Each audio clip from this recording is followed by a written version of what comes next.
Hello students, welcome again to this channel English and Your Tips. Students, today we are going to explain 11th part of synthesis. We can say 11th A part of synthesis because this video contains in two videos, two parts. And in this video, we will explain how to make a complex sentence by using an adjective clause. Student, जैसा कि आपको पता है कि हमारी synthesis की एक series चली हुई है, तो सिंथेसिस की आज 11th वीडियो हम इसमें डाल रहे हैं और ये 11th वीडियो दो पार्ट में बनेगी, 11th A and 11th B. तो आज हम 11th ए में देखेंगे कि कॉम्प्लेक्स सेंटेंस एडजेक्टिव क्लोज का प्रयोग करके कैसे बनाया जाता है। तो synthesis of complex sentence by using an adjective clause, adjective close का प्रयोग करके सिंथेसिस करके एक सिंपल सेंटेंस कैसे बना सकते हैं, इस वीडियो में हम ये देखने जा रहे हैं students.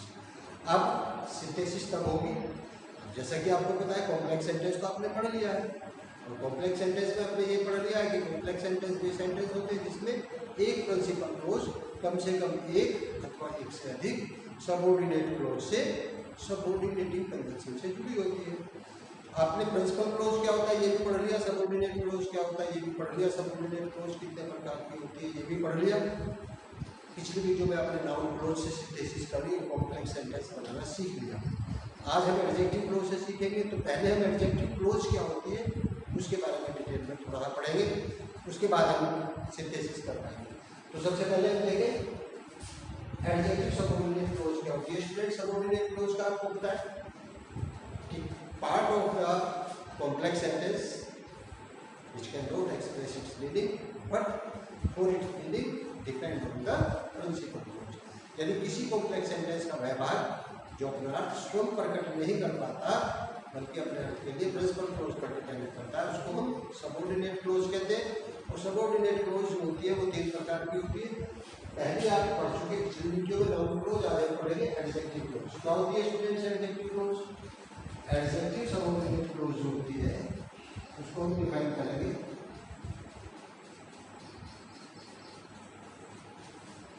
The subordinate clause which works as an adjective by using a complex sentence. यानी वह सबऑर्डिनेट क्लोज जो किसी कॉम्प्लेक्स सेंटेंस में यूज होकर, जो किसी सबऑर्डिनेट क्लोज में और किसी कॉम्प्लेक्स सेंटेंस में यूज करके एडजेक्टिव का कार्य करती है, उस सबऑर्डिनेट क्लोज को हम क्या कहते हैं? एडजेक्टिव क्लोज कहते हैं। जैसे नाउन क्लोज जो नाउन का कार्य करती है, एडजेक्टिव क्लोज जो एडजेक्टिव का कार्य करती है। अब स्टूडेंट्स, एडजेक्टिव क्या होता है आपको पता है। एडजेक्टिव किसी नाउन की विशेषता प्रकट करता है या किसी प्रोनाउन की विशेषता प्रकट करता है। तो यानी the words which modify or qualify a noun or pronoun is known as adjective। ऐसा शब्द जो किसी नाउन या प्रोनाउन की विशेषता प्रकट करता है उसको हम क्या कहते हैं? विशेषता का मतलब गुण भी हो सकते हैं, विशेषता का मतलब दोष भी हो सकते हैं। तो एडजेक्टिव वह शब्द होता है जो किसी नाउन या प्रोनाउन की गुण या दोष को व्यक्त करता है, प्रकट करता है, यानी उसकी विशेषता प्रकट करता है, उसको हम एडजेक्टिव कहते हैं। अब यहाँ एडजेक्टिव क्लोज ही क्या कर रही है? एडजेक्टिव का कार्य करिए, अर्थात किसी नाउन या प्रोनाउन के गुण या दोष को प्रकट करते हैं। स्टूडेंट्स, इसके कम से कम जो है 10 रूल्स होंगे, और वो 10 के 10 रूल्स जो डिपेंड करते हैं वो किस पर डिपेंड करते हैं? वो डिपेंड करते हैं एंटीसीडेंट पर। एक नया वर्ड आया, देखिए एक एग्जांपल से पहले हम एडजेक्टिव क्लोज को समझते हैं। This is the book which I bought last month। या कैसे? अब देखिए ये दो क्लोज, ये आपके प्रिंसिपल क्लोज है और ये आपके एडजेक्टिव सबऑर्डिनेट क्लोज। अब देखिए यहाँ ये नाउन है, क्या है? और ये पूरी adjective close which I bought last month, जिसको मैंने पिछले महीने खरीदा था। किसको खरीदा था? बुक को। तो ये पूरी क्लोज इस बुक को मॉडिफाई करती है, इसलिए क्या है पूरी क्लोज एडजेक्टिव का कार्य कर रहा है और बुक की विशेषता प्रकट कर रही है, इसलिए इसको क्या कहते हैं एडजेक्टिव क्लोज कहते हैं। तो एडजेक्टिव क्लोज एडजेक्टिव का कार्य जब सबऑर्डिनेट क्लोज करती है तो उसको एडजेक्टिव क्लोज कहते हैं। जैसे इस एडजेक्टिव क्लोज ने एडजेक्टिव क्लोज क्या करेगी, किसी नाउन या प्रोनाउन की विशेषता प्रकट करेगी, किसी नाउन या प्रोनाउन की विशेषता प्रकट करेगी। तो यहाँ ये इस नाउन की विशेषता प्रकट करके इस चीज को हम क्या कहेंगे एडजेक्टिव क्लोज। क्लियर हो गया स्टूडेंट्स? तो एडजेक्टिव क्लोज वह सबऑर्डिनेट क्लोज होती है जो किसी कॉम्प्लेक्स सेंटेंस को प्रयुक्त होकर के एडजेक्टिव का कार्य करती है। अब जहाँ ये वर्ड है इसको हम क्या कहेंगे, ये सबऑर्डिनेटिव कंजंक्शन है। और ये सबऑर्डिनेटिव कंजंक्शन क्या होगा ये डिपेंड करता है किस पर, इसको। और इसको क्या कहते हैं स्टूडेंट्स, इसको कहते हैं एंटीसीडेंट, हिंदी में कहते हैं।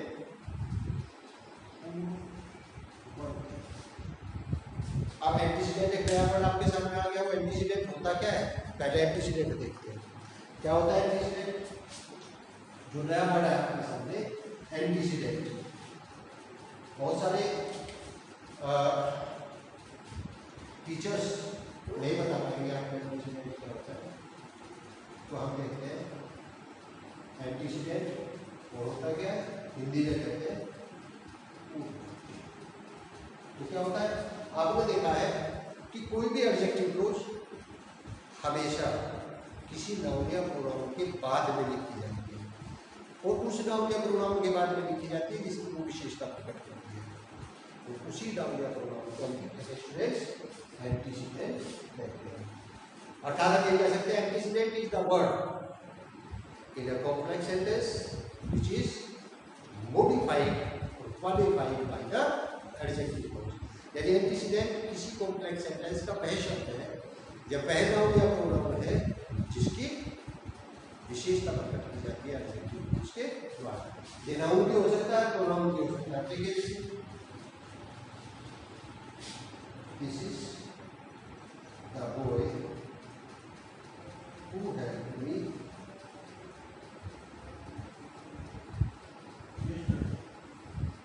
अब ध्यान दीजिए ये तो आपकी प्रिंसिपल क्लोज है और ये आपकी सबऑर्डिनेट क्लोज है और किससे जुड़ी है, वो से जुड़ी है। और ये पूरी क्लोज किसी विशेषता को प्रकट करके वो किसको किसका वो हेल्प मी यस्टरडे, ये कौन है, वो हेल्प मी यस्टरडे इसकी विशेषता है इस लड़के की। कौन है वो लड़का, उस लड़के की क्या विशेषता है, जिसने कल मेरी सहायता की थी, वो हेल्प मी यस्टरडे। हम यहाँ उस बॉय का जिक्र कर रहे हैं, यहाँ उस बॉय का जिक्र कर रहे हैं, वो हेल्प मी यस्टरडे। क्या विशेषता हुई बॉय की, वो हेल्प मी यस्टरडे। अब ध्यान दीजिए ये नाउन है, ये पूरी क्लोज इस नाउन की विशेषता प्रकट करिए, तो इसी नाउन को क्या कहेंगे एंटीसीडेंट। आया समझ में स्टूडेंट्स एंटीसीडेंट क्या होता है? Antecedent is the noun and pronoun which is written just before adjective clause and modified or qualified by the adjective clause। यानी एंटीसीडेंट वह नाउन या प्रोनाउन होती है जो एडजेक्टिव क्लोज के ठीक पहले लिखा जाता है और एडजेक्टिव क्लोज जिसकी विशेषता प्रकट करता है उस नाउन या प्रोनाउन को हम क्या कहते हैं एंटीसीडेंट कहते हैं। एक चीज और स्टूडेंट्स यहाँ मैं आपको बताता चलूं कि आप जो हमारे आर्टिकल होता है ना, इसका मीनिंग क्या होता है, इसका कोई मीनिंग नहीं होता, लेकिन यहाँ कॉम्प्लेक्स सेंटेंस में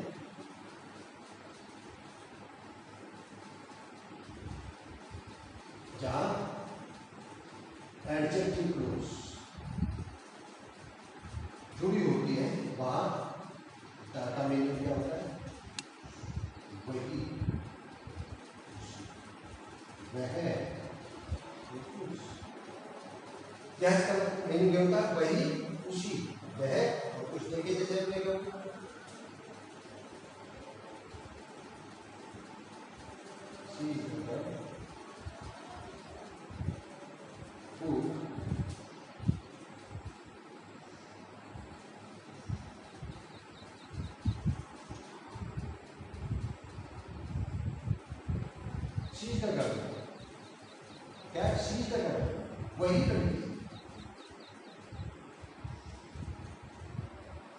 हु इज माय डिसिपल, जो मेरी डिसिपल है, वह वही लड़की है, वह वही लड़की है। अब देखिए दा का अर्थ क्या हुआ, वही। एम्फासिस करने के लिए वह वही लड़की है हु इज माय डिसिपल, जो मेरी शिष्या है, वह वही लड़की है जो मेरी शिष्या है। तो यहाँ इसका क्या हुआ दा का वही। अब इसी तरह से आप ये कह सकते हैं do you know the boy,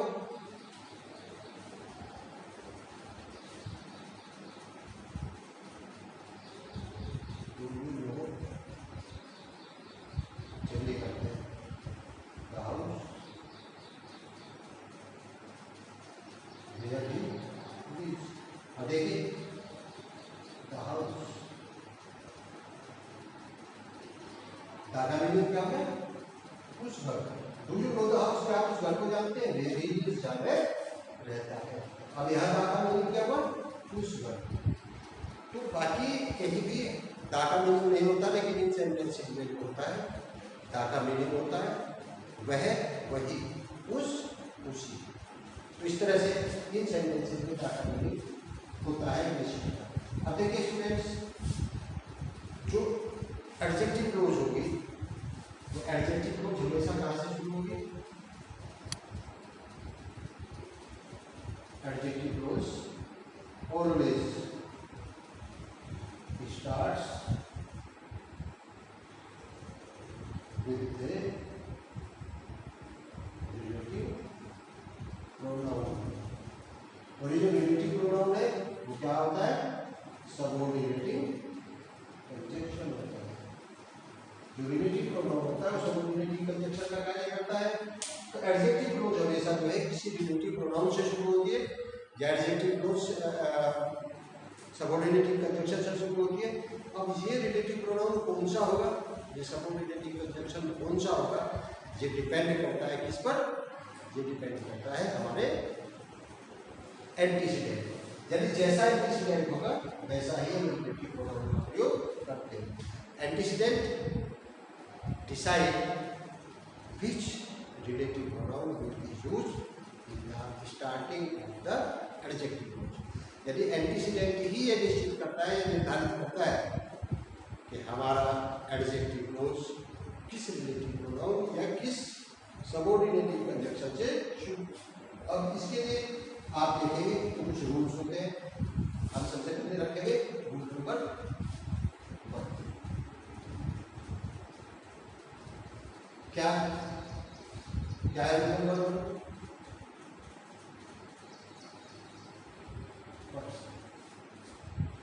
if antecedent is a person,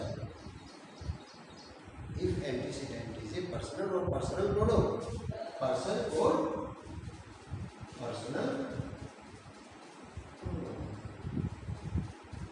then relative pronoun will be should start who and whose। जब एंटीसीडेंट तो पर्सन होगा या पर्सनल प्रोनाउन होगा तो हमारी हमारी जो एडजेक्टिव क्लोज है वो हु से शुरू होगी, हु से शुरू होगी या हुज से शुरू होगी। हु तब आएगा जब वो सब्जेक्ट होगा, हुम जब आएगा जब वो ऑब्जेक्ट होगा, हुज तब आएगा जब वो पोसेसिव होगा।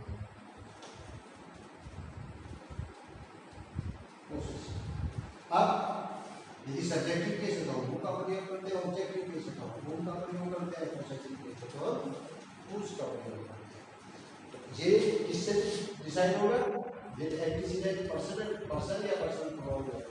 तो यदि वो सब्जेक्टिव केस है तो हु, ऑब्जेक्टिव केस है तो हु और पोसेसिव केस है तो हुज का प्रयोग होगा।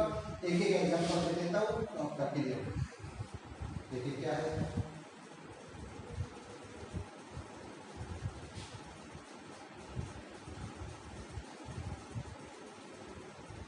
अलग अलग को हम सेंटेंस देखिए जैसे ये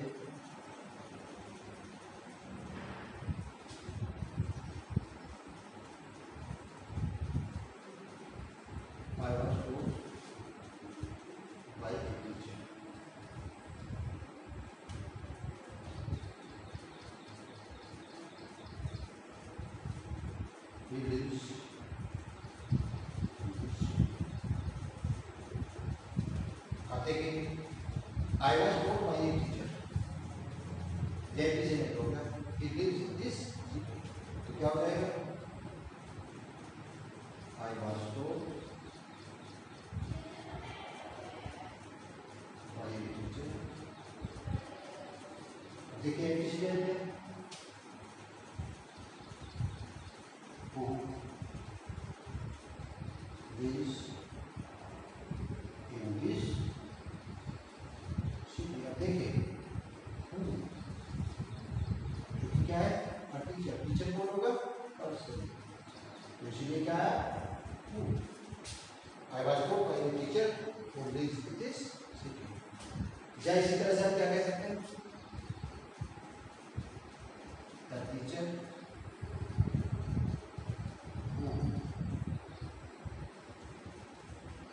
lives in this city। तो या the teacher who told me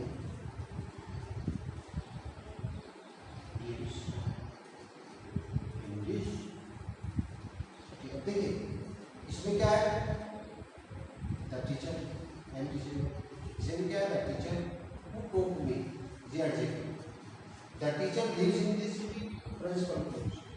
the teacher who told me किसको मल्टीप्लाई कर रहा है? The teacher. या द टीचर इसकी एडजेक्टिव क्लोज क्या है? The teacher told me, principal clause adjective clause कौन सा? Teacher who lives in this city. और यहाँ I was told by a teacher, और टीचर की चीज का कौन? तो तीनों तरीके से हम बना सकते हैं। टीचर की एडजेक्टिव क्लोज ये होगी, यहाँ पे टीचर की एडजेक्टिव क्लोज ये होगी, या टीचर की एडजेक्टिव क्लोज ये होगी, और तीनों जगह सब्जेक्टिव केस है इसलिए हमने इसका यूज किया, उनका प्रयोग किया। अब देखिए स्टूडेंट्स, यदि ऑब्जेक्टिव केस होता, ऑब्जेक्टिव केस में क्या होता है? सब्जेक्टिव केस तब यूज करते हैं जब रिलेटिव प्रोनाउन सब्जेक्ट का कार्य करता है। ऑब्जेक्टिव जब हम सेंटेंस में जो एंटीसीडेंट है वो कार्य नहीं करता बल्कि ऑब्जेक्ट। देखिए जैसे I told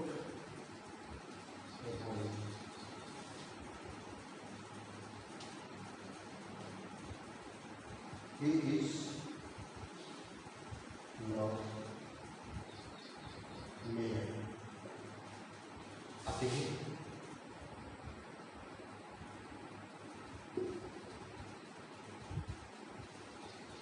the boy who I told is not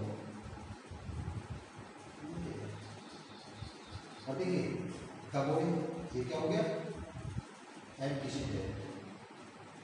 ये नाउन है who I told, जिसको मैंने पढ़ाया। अब ध्यान दीजिए स्टूडेंट्स, यहाँ डिफरेंस क्या है? डिफरेंस ये है कि हु के बाद क्या आएगी? हमेशा वर्ब आएगी, और हु के बाद क्या आएगा? सब्जेक्ट आएगा, और हुज के बाद कोई। अब यहाँ the boy whom I told, the boy whom I told is now male. इसी सेंटेंस को भी लिखता है the boy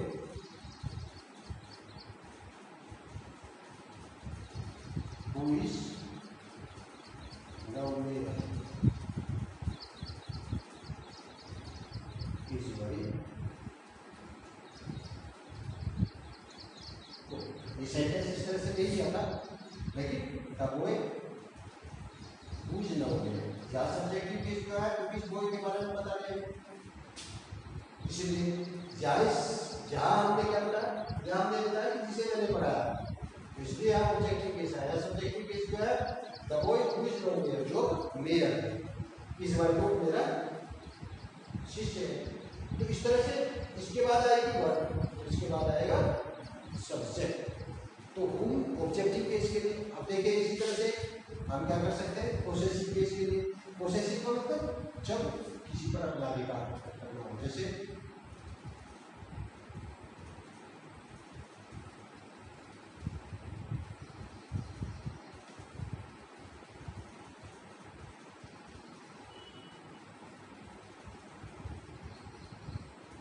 my friend,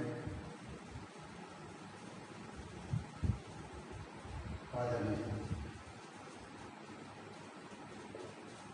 my friend, father is a doctor, और is my best friend.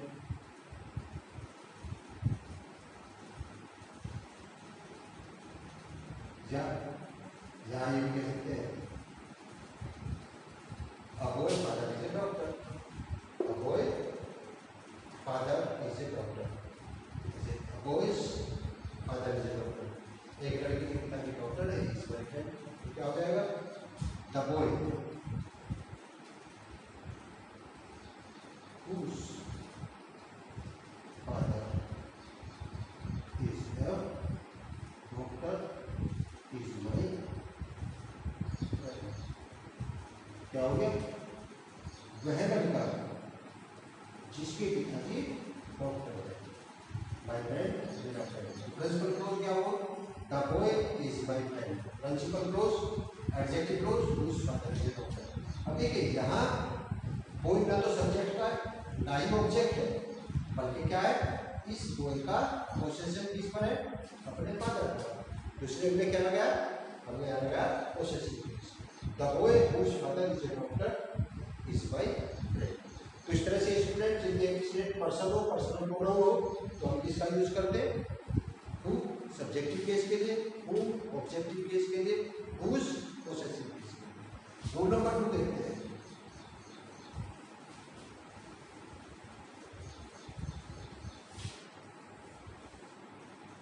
Rule number 2 क्या है? देखिए एंटीसीडेंट, थिंग, एनिमल और बर्ड, तब हम किसका यूज करते हैं? विच। देखिए जैसे वहां हु का अर्थ क्या था? जो या जो भी, जो जो भी जिसने। यहाँ क्या था? हु का अर्थ सेम था, जो जो कि जिसने। जबकि हु का अर्थ क्या था? जिसको या जिनको। जबकि हुज का अर्थ क्या था? हुज का अर्थ था जिसका,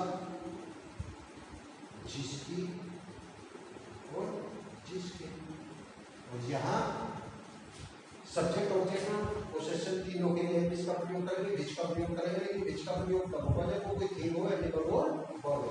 पर्सन पर्सनल प्रोनाउन है तो हम किसका करेंगे? Who whose. और यदि वो थिंग, एनिमल या बर्ड है तब हम करेंगे किसका? तब हम करेंगे विच का। जैसे आई हैव ए डॉग और the dog guards my house. इस सेंटेंस में मेरे पास एक कुत्ता है, कुत्ता मेरे घर के ऊपर ही करता है। देखिए यहाँ क्या है? अ डॉग, तो क्या है? एनिमल, तो क्या आएगा? Which. I have a dog that guards which, which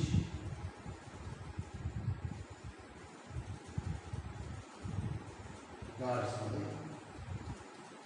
house. अब क्या करेंगे? मेरे पास एक कुत्ता है जो मेरे घर की रखवाली करता है। यह एंटीसीडेंट है दो, और इस दो की विशेषता प्रकट कर रही है adjective close which guards my house. Which guards my house जो मेरे घर की रखवाली करता है। कौन करता है? तो विच गार्ड्स माय हाउस किसकी विशेषता है? दो की। तो एनिमल, बर्ड और थिंग यदि ऐसी तीन हो, देखिए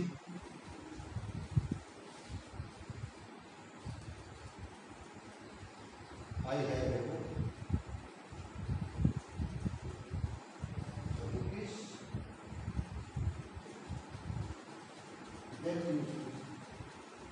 तो क्या करेंगे? आई have a book which is